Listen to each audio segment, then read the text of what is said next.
Aston Martin might be running a car that's actually dangerous, and after China, the FIA is stepping in. 2 races into the 2026 season, and already, drivers are reporting vibrations so extreme, they can't push the car to full race distance. We're talking about physical strain, failing systems, and a Honda power unit that could be damaging the car from the inside. But here's where it gets even more serious. Because while Aston Martin is falling apart, another team is doing the exact opposite. Perfect stability. Perfect control. And that contrast is exactly what triggered the FIA investigation. So now the question isn't just what's wrong with Aston Martin. It's what someone else might be doing right. Stay with me, because the real answer behind this could change the entire season. Subscribe now, because what you're about to hear, most people still haven't figured out. The Chinese Grand Prix didn't just expose Aston Martin. It revealed something much more serious. Because from the very first laps, the car didn't behave like it should. Not just slow. Not just inconsistent. Unstable. Drivers weren't building confidence. They were losing it. Lap after lap. And that's the first warning sign. Because in Formula 1, confidence is everything. Without it, performance disappears instantly. But that's not the real issue. The real issue is what's causing that loss of confidence. Because every time the car reached peak load, every time the engine delivered maximum power, the same thing happened. A vibration. Small at first, then growing, then spreading through the entire system, through the chassis, into the steering wheel, into the driver's hands. And here's where it becomes critical. Because this isn't just something you feel. It's something that affects control. Precision starts to drop. Braking becomes less consistent. Corner entry becomes unpredictable. And over a full race distance, that becomes dangerous. But that's only part of the problem. Because while the driver is fighting the car is also fighting itself.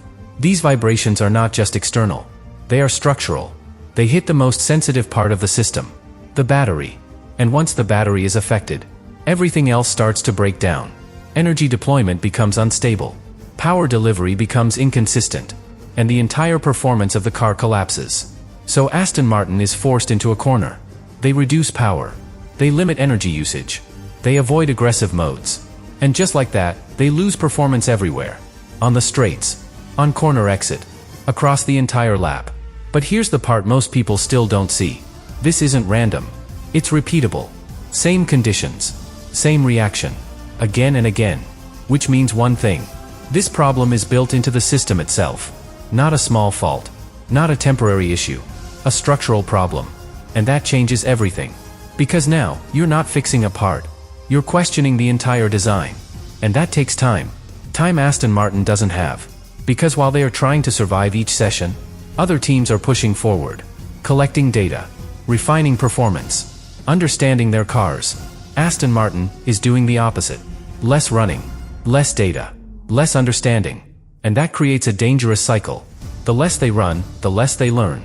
The less they learn, the longer it takes to fix. And the longer it takes to fix, the further behind they fall.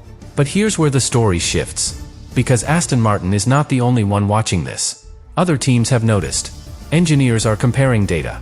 Looking at patterns. Asking questions. What exactly is happening inside that Honda power unit? Why is the energy delivery so unstable? Why do these vibrations appear under load? And more importantly, what does this reveal about the system itself? Because in Formula 1, problems like this don't stay isolated. They lead somewhere. And right now, that path is already pointing in one direction. Straight toward the FIA. But what they are starting to investigate goes far beyond just Aston Martin. But what the FIA is starting to uncover is where this situation stops being just Aston Martin's problem. Because after China, the focus changed. From results to behavior. From lap times to patterns. And once you start looking at patterns, things become much harder to ignore. Because Aston Martin is not just slow. They are behaving differently. Under load. Under pressure. Under maximum energy deployment.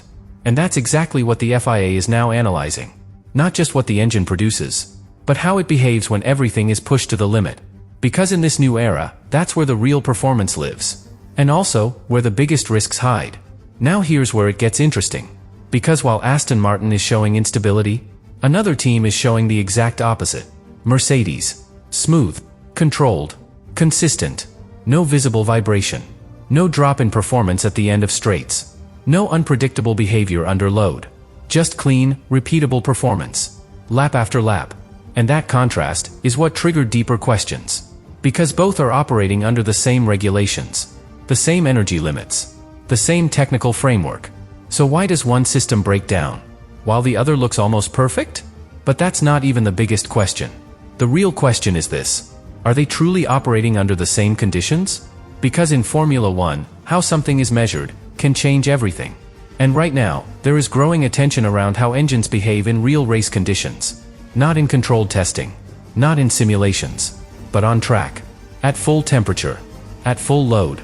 Because some performance characteristics only appear in that extreme window, only when everything is pushed to the edge. And if that window is not fully understood, then part of the performance might be invisible. And that's where suspicion begins. Because some teams believe that certain advantages only exist in that exact moment. A moment that is incredibly difficult to measure, incredibly difficult to regulate, and incredibly powerful if you get it right. Now bring that back to Aston Martin. Because while others might be maximizing that window, Aston can't even reach it. Their system becomes unstable before they get there. The vibrations increase. The battery suffers. The car has to be pulled back. So they never operate at full capacity. Which means something very important. They are not just behind. They are operating in a completely different range. A safer range. A limited range. And that's why the gap looks so big. But here's the twist. Inside the paddock, this is no longer seen as coincidence. Because when one team is this stable, and another is this unstable, under the same rules, it points to one thing: understanding. One team has mastered the system. The other is still trying to survive it. And in this era of Formula One, that difference is everything. Because this is no longer about who builds the fastest car. It's about who controls energy best. Who can push the system to the edge, without breaking it. Right now, Aston Martin can't. And that's exactly why the FIA is paying attention. Because if one team is operating at the edge, and another can't even get close, then the balance of the championship is already shifting. And the only question now is whether that balance is completely fair. But here's the part that brings everything together. Because even if the FIA finds something, even if they adjust measurements, even if they close any gray areas, Aston Martin still has a problem they cannot escape. Their car is unstable. Their system is incomplete. Their understanding is limited. And until that changes, nothing else will matter. Which leads to one final realization. This isn't just a performance gap. It's a systems gap. And in Formula One, that's the hardest gap of all to close. But there is still one piece missing.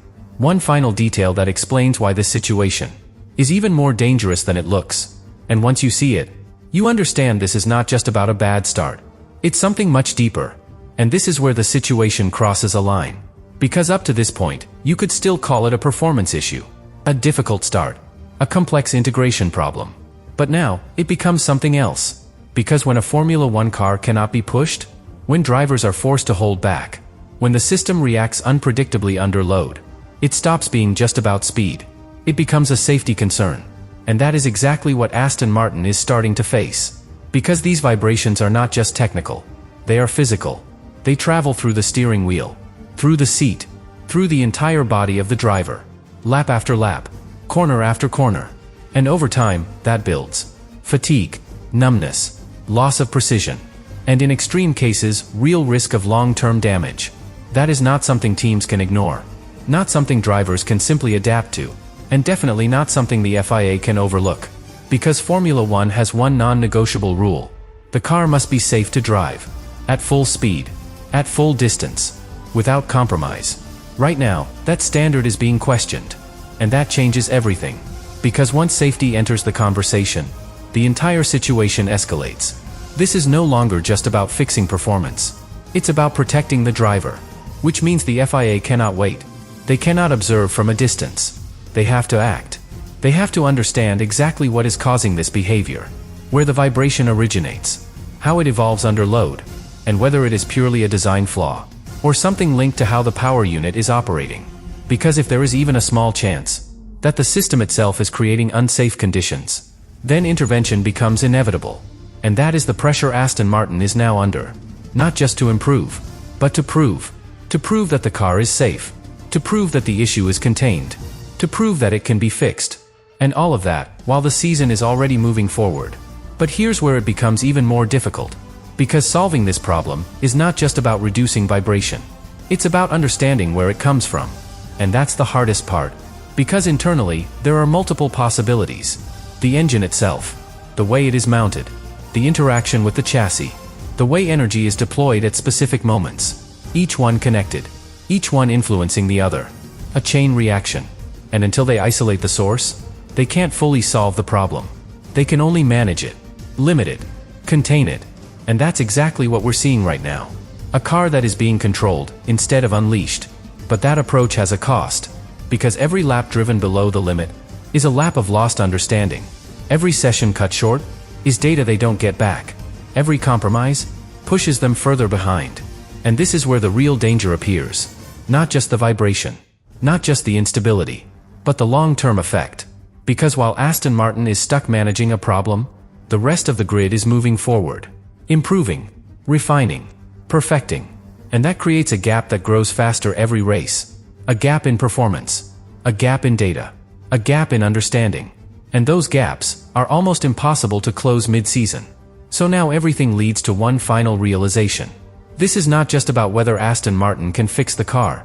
It's about whether they can do it in time, before the damage becomes permanent, before the season moves too far ahead, before the problem defines everything.